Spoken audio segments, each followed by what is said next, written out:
Selamat datang di Pojok Santai. Sebelum Anda mendengarkan audiobook ini, kami menginformasikan bahwa channel ini adalah review audio dari buku yang ada di Indonesia. Untuk membaca keseluruhan buku ini, kami menyarankan membeli buku aslinya di toko buku kesayangan Anda, baik offline maupun online. Keberadaan channel ini dimaksudkan untuk membantu Anda mendapatkan pengetahuan dari buku-buku kesayangan Anda. Jangan lupa untuk subscribe, like, dan komen. Selamat datang di Konoha Senpu, channel khusus yang membahas komik dan novel dengan cara asyik. Adipati Seta Boga, istri, 2 pengawal, dan 1 pembantu rumah tangganya dalam keadaan tertotok saat ditemukan Ki Lurah Kundrawana dan warga desa Bojong Nipah. Bagaimana nasib mereka selanjutnya? Yuk kita cari tahu jawabannya di video kali ini. Pendekar kapak maut Naga Geni 212, Wiro Sableng, melangkah perlahan menuju ke tepi sungai. Di tempat yang agak kelindungan, dia membuka pakaian dan mandi membersihkan diri. Sambil mandi, kadang-kadang dia tertawa sendiri bila mengingat kejadian malam tadi di Kadipaten Linggarjati. Mungkin pagi itu Kundrawana sudah sampai di Linggarjati. Mungkin masih dalam perjalanan. 1 manusia jahat, 1 kejahatan telah berakhir. Tapi pendekar 212 tahu bahwa selama dunia terbentang, selama itu pula kejahatan tak pernah akan berakhir. Selesai mandi, badannya terasa segar. Matahari sudah mulai tinggi. Suara siulan keluar dari sela bibirnya. Sedang pikirannya mengingat-ingat pertempurannya dengan Tapak Luwing dan laki-laki yang telah melarikan diri Tapak Luwing serta menantangnya itu.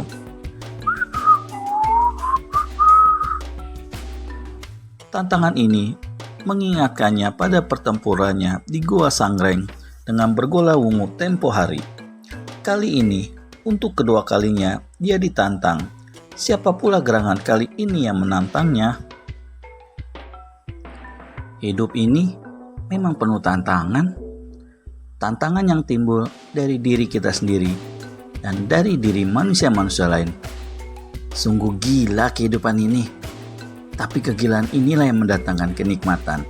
Hahaha.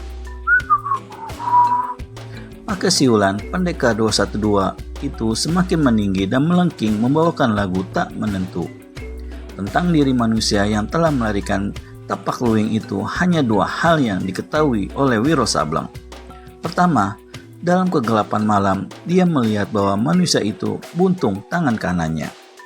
Kedua, ketika dia melancarkan pukulan kunyuk melempar buah, dengan mempergunakan sepertiga bagian dari tenaga dalamnya, manusia bertangan buntung itu telah menyambuti pukulan tersebut dengan selarik sinar biru. Dan pukulan kunyuk melempar buah telah terbendung oleh selarik sinar biru itu. Ini membawa pertanda bahwa si tangan buntung itu, siapapun adanya, pastilah memiliki ilmu yang tinggi. Pendekar 212 menduga manusia ini mungkin sekali guru atau kakak seperguruan Tapak Luwing. Dikenakannya pakaiannya kembali dan diteruskannya perjalanannya. Rawa Sumpang, 1 daerah tandus penuh rawa-rawa maut yang menghisap setiap benda apa saja yang masuk ke dalamnya. Daerah ini terletak 4 kilo di sebelah timur Linggarjati. Kesinilah Wiro Sableng menuju.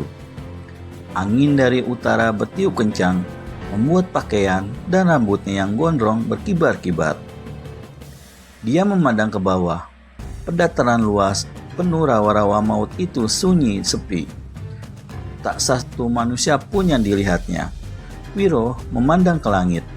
Matahari tengah bergerak dalam gerakan yang tidak kelihatan menuju ke titik tertingginya. Tiba-tiba, dari arah timur terdengar suara bergelak yang santar sekali. Pendekar kita berpaling ke arah itu. Sesosok tubuh laksana anak panah berlari kencang sekali di pendataran luas di sela-sela tebaran rawa-rawa. Begitu suara gelaknya hilang, maka tubuhnya sudah berada di bawah bukit di mana pendekar 212 berada. Bukit itu tidak berapa tinggi dan dalam jarak sejauh itu, Wiro Sableng segera dapat mengenali siapa adanya manusia yang bertangan buntung itu.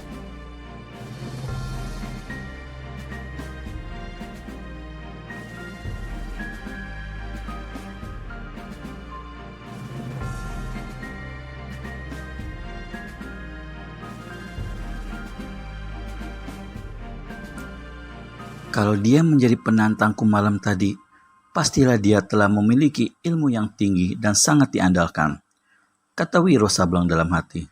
Tapi, ujarnya lagi, bagaimana mungkin dalam tempo beberapa bulan saja kepandaiannya sudah seluar biasa ini. Manusia yang berserasa bernama Wiro Sableng merasa bergelar pendekar kapak maut naga geni 212. Turunlah, atau aku yang mesti naik ke atas bukit itu. Terdengar suara laki-laki di bawah bukit. Pendekar kita keluarkan suara bersiul. Tikus buduk, cacingan kalau sudah jadi kucing dapur memang berabe, katanya. Ada kabar apa kau mengundang aku ke sini, kucing? Dapur? Paras Kalingundil kelam membesi. Dengan suara keras dia menyahuti. Tadinya aku kira kau tak punya nyali untuk datang ke sini, pendekar edan. Hitungan kita tempo hari masih belum selesai. Oh, jadi untuk maksud itukah kau hendaki pertemuan ini? Bagus sekali Kalingundil. Memang urusan yang belum selesai harus diselesaikan. Benang kusut harus diurai baik-baik kembali. Tepat sekali, jawab Kalingundil. Cuma satu hal, pendekar gila. Kalingundil yang dulu tidak sama dengan yang kau lihat hari ini. Wiro Sableng tertawa bergelak. Tentu saja, tadi pun aku sudah bilang bahwa dari tikus buduk cacingan, kau sudah berubah menjadi kucing dapur. Tapi kau tak banyak berbeda Kalingundil. Tanganmu yang dulu buntung sekarang masih tetap buntung. Seharusnya kau cari tukang kayu yang pandai untuk membuat tangan palsu. Mendidih darah di kepala Kalingundil. Tangan kirinya bergerak memukul ke atas. Setiup angin biru deras menyambar ke arah Wiro Sableng. Pendekar itu lompat ke samping dengan sebat dan menyaksikan bagaimana tanah bukit tempatnya berdiri tadi terpupus berhamburan laksana longsor dihantam angin pukulan Kalingundil. Diam-diam, Wiro Sableng menjadi kagum juga terhadap lawannya itu. Kepada siapakah Kalingundil telah menuntut ilmu selama beberapa bulan ini? Pendekar gila, jangan petantang petenteng juga. Turunlah ke pendataran rawa-rawa ini, teriak Kalingundil. Turun untuk terima kematianmu. Setiap undangan baik dan buruk pantang kuelakkan, Kalingundil, sahut Wiro Sableng. Laksana seekor burung Garuda, dia melompat ke bawah. Dalam keadaan tubuh melayang di udara itu, Kalingundil kirimkan 3 pukulan tangan kosong sekaligus, beruntun hebat sekali. Pendekar 212 sambut pukulan ini dengan pukulan benteng topan melanda samudra. Maka beradulah pukulan-pukulan dahsyat yang mengandung tenaga dalam yang tinggi itu, sehingga menimbulkan suara meletus hebat. Untuk sesaat, pendekar 212 merasakan tubuhnya yang melayang di udara, laksana tertahan oleh sebuah dinding yang tak kelihatan. Sedang di bawah sana, Kalingundil melesak kedua kakinya sampai 2 dim ke dalam tanah. Sungguh pendekar 212 tidak menyangka kehebatan tenaga dalam Kalingundil berlipat ganda banyak sekali dari beberapa bulan yang lalu. Di lain pihak, Kalingundil sendiri mengeluh dalam hati. Waktu melancarkan 3 pukulan beruntun tadi, ia telah mengerahkan 3/4 bagian tenaga dalamnya. Meski dia telah memiliki ilmu silat yang aneh dan tinggi mutunya, namun nyatanya lawannya itu masih lebih tangguh.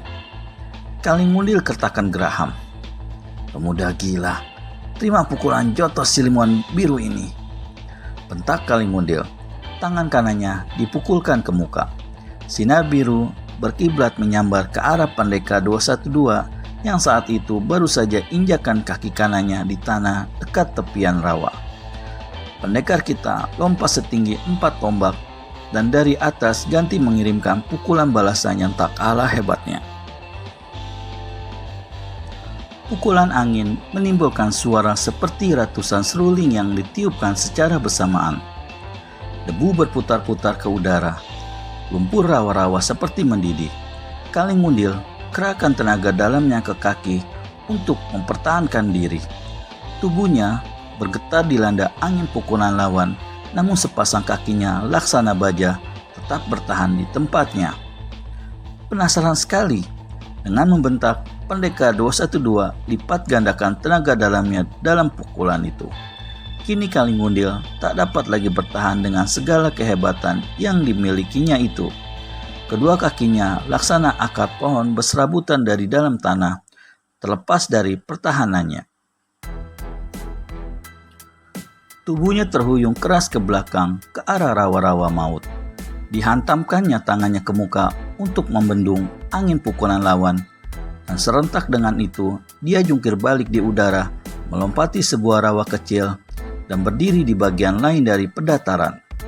Dengan demikian, kedua manusia itu berhadapan satu sama lain, terpisah oleh sebuah rawa-rawa. Laki-laki bertangan buntung itu tertawa dingin. Tangan kirinya bergerak ke balik pakaian. Sesaat kemudian, di tangan kiri itu tergenggam sebuah pedang buntung yang berwarna biru. Meskipun buntung melihat kepada kilauan sinar biru dari senjata itu, Wiro Sableng maklum bahwa pedang di tangan lawannya adalah sebuah pedang mustika.